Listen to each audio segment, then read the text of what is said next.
তো জানতাম আমি ৩০০ জন সংসদ সদস্যের সামনে কথা বলছি, ৩০০ জন হামের রোগীর সামনে তো মাননীয় স্পিকার আমি কথা বলছি না। মাননীয় সংসদ সদস্য সেনসিটিভ শব্দটা ইউজ করেছেন কি কারণে আমি বুঝতে পারিনি। আমি তো ওনার প্রতিটা কথার জবাব দিয়েছি ওনাকে ইজ্জত করার স্বার্থে। আই হ্যাভ নট অ্যাভয়েডেড হার। এই সংসদে যারা বসেছেন আপনারা কোনো না কোনো সন্তানের পিতা, এবং বলা হয় সন্তানের পিতার কাঁধে সন্তানের লাশের চেয়ে আর ভারী কিছু হইতে পারে না। I am not sensitive. এখন এখানে সেনসিটিভ আর কোনো জায়গা নাই, এটা অন্য জায়গায়। সন্তানের পিতা আমরা সবাই আল্লাহর রহমতে, কাজে আমাদের দরদ আছে। Though I am looking very young but I have got age. Don't get nervous, I am fit. উনি লক্ষ্য করলেন না যে আমি সংসদে সবার মধ্যে সীমাবদ্ধ না থেকে কথাটি উত্থাপন করিনি। এটা কিন্তু আমি আমার বক্তব্য দেওয়ার সময় বলি নাই। মাননীয় স্পিকার, আমাদের মাননীয় মন্ত্রী বললেন রোগীকে ভয়ে দেখাতে হয় না, সাহস দিতে হয়। আমি তো জানতাম আমি ৩০০ জন সংসদ সদস্যের সামনে কথা বলছি, ৩০০ জন হামের রোগীর সামনে তো মাননীয় স্পিকার আমি কথা বলছি না। আর সংসদে আমি যদি স্বাস্থ্যের প্রশ্নে বলতে না পারি কথা, সংসদ সদস্যরা যদি ভীত সন্ত্রস্ত হয়ে রোগাক্রান্ত হয়ে যান, তাহলে আর এই সংসদ চালাবো কেমন করে মাননীয় স্পিকার? আমি জুনিয়র সদস্য, আমার বুঝে আসে না। যাই হোক, স্বাস্থ্য অধিদপ্তর জানিয়েছে সর্বশেষ ২০ দিন ১৫ই মার্চ থেকে ৪ঠা এপ্রিল ৯৮ জন শিশু সন্দেহজনক হামে মারা গেছে, আর নিশ্চিত মৃত্যু হয়েছে ১৬ জন।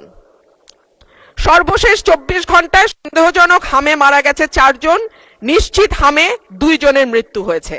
তবে গত ২ সপ্তাহে প্রথম আলো দেশের বিভিন্ন হাসপাতাল কর্তৃপক্ষের সঙ্গে যোগাযোগ করে হামে মৃত্যুর সংখ্যা ৬১ বলে জানিয়েছে। দেশে হামে মৃত্যু হার ছিল ১০ লাখে ১%, আর এখন তা বেড়ে হয়েছে ১৬.৮%। আরো পরিসংখ্যান দিতে পারি মাননীয় স্পিকার, কিন্তু আমি পরিসংখ্যান দেব না।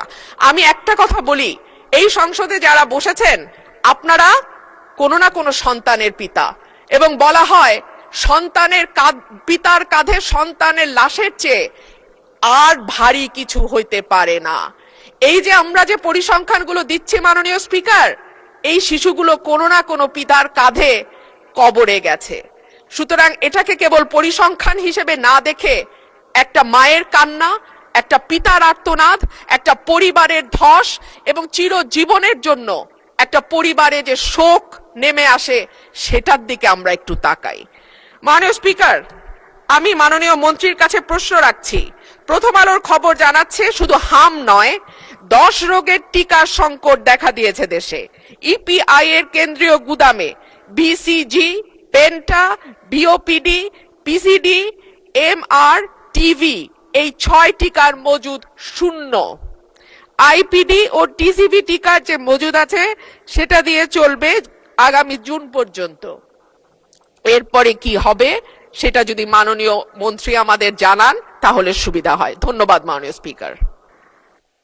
স্বাস্থ্য পরিবার কল্যাণ মন্ত্রী। মাননীয় স্পিকার, আপনাকে ধন্যবাদ।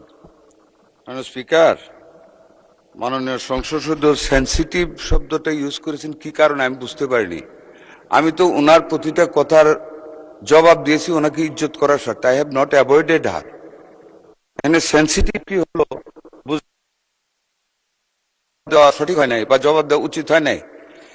যাক, উনি যেমন বুঝছেন তেমনই বলছেন। I am not sensitive. এখন এখানে সেনসিটিভ আর কোনো জায়গা নাই, এটা অন্য জায়গায়, এটা এখানে না। আর সন্তানের পিতা আমরা সবাই আল্লাহর রহমতে, কাজে আমাদের দরদ আছে। সন্তান মারা গেলে পিতার কাঁধে যে এটার ভার কত বেশি এটাও কিন্তু জানি। এই মিজেলসে মাননীয় সংসদ সদস্য, আমি কিন্তু একজন এজেড মানুষ। Though I am looking very young but I have got age. Don't get nervous, I am fit. মাননীয় স্পিকার, আমি মিজেলসের ওয়ার্ড কিন্তু ভিজিট করেছি despite of my health risk, এবং I cried in Mohakhali infectious disease hospital after the first death of a child due to the lack of intensive care unit at that infectious disease clinic. I cried, but I think you have not visited a ward of measles patients. কাজে আমি কিন্তু বুঝি সন্তান, আমার সন্তানেরা হাম হয়েছিল। I have that awareness. সুতরাং এটা বলেন না দয়া করে। আরেকটা জিনিস আপনাকে বলি, পরিসংখ্যান বিষয়ে একটু দয়া করে ক্রস চেক করবেন। শুধু একটা পত্রিকায় উঠলে এটা আপনি আনছেন, আপনার কোনো দোষ না, I am not blaming you মাননীয় সংসদ সদস্য, বাট একটু ক্রস চেক করেন। এই গভর্নমেন্ট আমরা কিন্তু we are committed to the welfare of the people, we are committed to do something under the leadership of able leadership of mister Tarique Rahman, the honourable prime minister. কাজে একটু cross check করেন যে এই জিনিসটা আপনি দিয়েছেন মৃত্যুর ঘটনায়, আপনার মুখেই কিন্তু একটু কন্ট্রাডিক্টরি বলেছেন। একখানে 98টা মৃত্যুর কথা বলেছেন, আবার নিশ্চিত মৃত্যুর কথা বলেছেন। নিশ্চিত ওয়ার্ডটা এবার ইউজ করা হয়েছে regarding the death only due to the measles attack, যেটা ওয়ার্ল্ড হেলথ অর্গানাইজেশন তারা যেটা নিশ্চিত করেছে। আমাদের 41 জন রোগী আমাদের এই পর্যন্ত ওয়ার্ল্ড হেলথ অর্গানাইজেশনের এবং ইউনিসেফের যৌথ সমীক্ষায় ডিউ টু মিজেলস মারা গেছে মাননীয় সংসদ সদস্য। আর আপনি যেটা বলেছেন যে সংসদে বলা, আমি কিন্তু আপনাকে সংসদে বলতে নিষেধ করিনি মাননীয় সংসদ সদস্য। মাননীয় স্পিকার, আমি ওনাকে বলেছি যে হাম হইলেই ভবিষ্যতে আমাদের সব শিশু ধ্বংস হয়ে যাবে। করোনার পরেও বলা হয়েছিল যারা করোনার ভ্যাকসিন নিচ্ছে সকল মানুষ, কেউ পঙ্গু হয়ে যাবে, কেউ কিডনি ফেল হয়ে যাবে, কিন্তু করোনা কিন্তু অনেক বছর হয়েছে চলে গেছে, আমাদের কিডনি এখনো ঠিক আছে, আমিও করোনার টিকা নিয়েছিলাম। কাজে আমি কথাটা বলেছি, আমাদের মুখ থেকে হ্যাঁ আশঙ্কা থাকবে, কিন্তু মানুষকে আশঙ্কায় ভুগতে আমরা দিব না, এটি মাননীয় সংসদ সদস্যদের দায়িত্ব। আমরা আইন করব জনগণের স্বার্থে। এইখানে আমি আপনাকে এই জন্য কথাটা বলেছি, হাম হলে তাইলে কিন্তু মায়েরা অনেক কান্না শুরু করবে যে আমার সন্তানের বোধহয় ভবিষ্যৎ চলে গেল। Only for that end in view মাননীয় সংসদ সদস্য আমি বলেছি প্যানিক না সৃষ্টি করার জন্য আমরা কিন্তু ফাইট করতেছি মাননীয় স্পিকার এটার বিরুদ্ধে।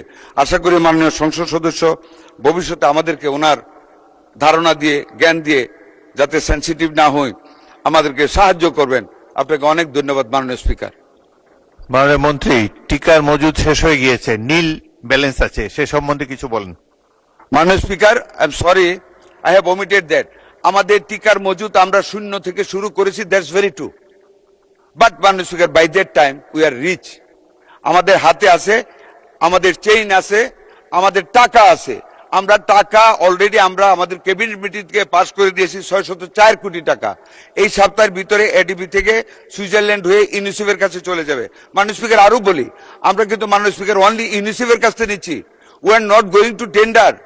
আমরা টেন্ডার দিচ্ছি না, টেন্ডারের সময় লাগে, কারাপশন হয়। To avoid that corruption and to avoid the delay in taking delivery of the vaccine আমরা ডাইরেক্ট ইউনিসেফের কাছ থেকে নিচ্ছি। এখন ইউনিসেফ, ওয়ার্ল্ড হেলথ অর্গানাইজেশন এবং ওয়ার্ল্ড ব্যাংক তিনটা সংস্থা আমাদেরকে আপ্রাণ হেল্প করে যাচ্ছে বিগত সরকারের ব্যর্থতা থেকে আমাদেরকে শক্ত মজুদ দেওয়ার জন্য।